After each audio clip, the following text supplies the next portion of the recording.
Welcome to my channel. ఈరోజు అమ్మ వంటల రుచిలో 15 రోజుల పాటు నిల్వ ఉండే స్నాక్ రెసిపీ శక్కరపర ఏ విధంగా తయారు చేయాలో ఇప్పుడు చూద్దాం. ముందుగా ఒక బౌల్లో అరకప్పు వాటర్ వేసుకొని 1 కప్పు పంచదార వేసుకోవాలి.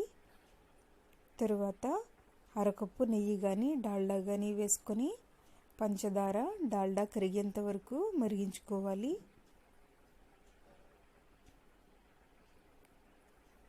ఇలా కరిగిన తర్వాత స్టవ్ ఆఫ్ చేసుకొని ఈ వాటర్ని బాగా చల్లారబెట్టుకోవాలి. బాగా చల్లారిన తర్వాత 1 టేబుల్ స్పూన్ గోధుమ రవ్వ వేసుకొని అంతా బాగా కలుపుకోవాలి.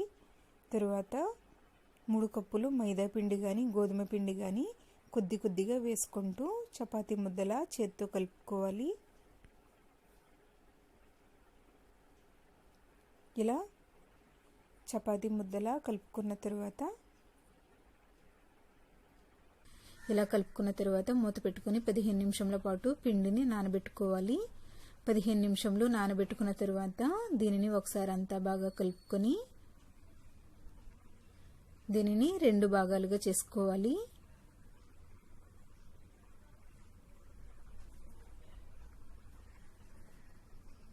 ఇలా 2 భాగాలుగా చేసుకున్న తర్వాత ఇలా సగం పిండి ముద్దను తీసుకొని చపాతీలో ఒత్తుకోవాలి. దీనికి పొడి పిండి ఏమీ అవసరం లేదు. మరీ లావుగాను కాకుండా మరీ సన్నంగాను కాకుండా మీడియంగా ఒత్తుకోవాలి. ఇలా ఒత్తుకున్న తర్వాత పిజ్జా కట్టర్తో స్క్వేర్ షేప్లో కట్ చేసుకోవాలి.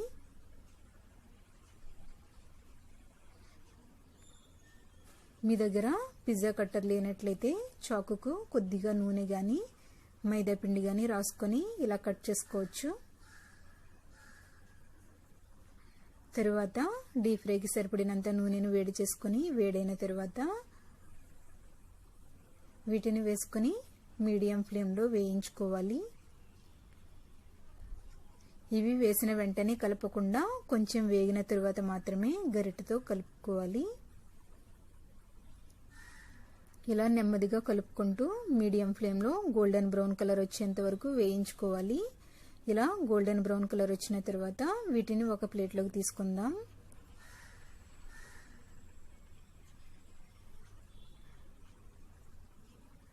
ఇప్పుడు డైమండ్ షేప్లో కూడా ఎలా తయారు చేయాలనేది ఇప్పుడు చూద్దాం.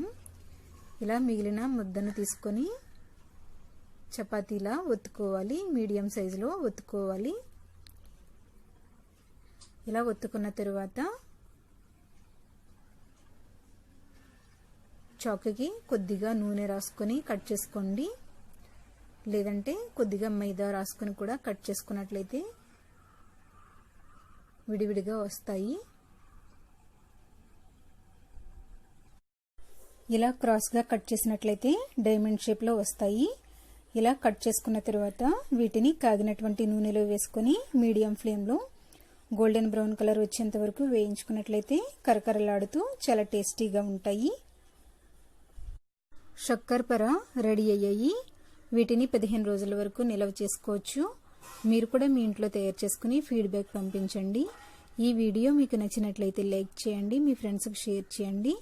మరిన్ని వంటల కోసం నా ఛానల్ని సబ్స్క్రైబ్ చేసుకోండి. Thank you for watching my video.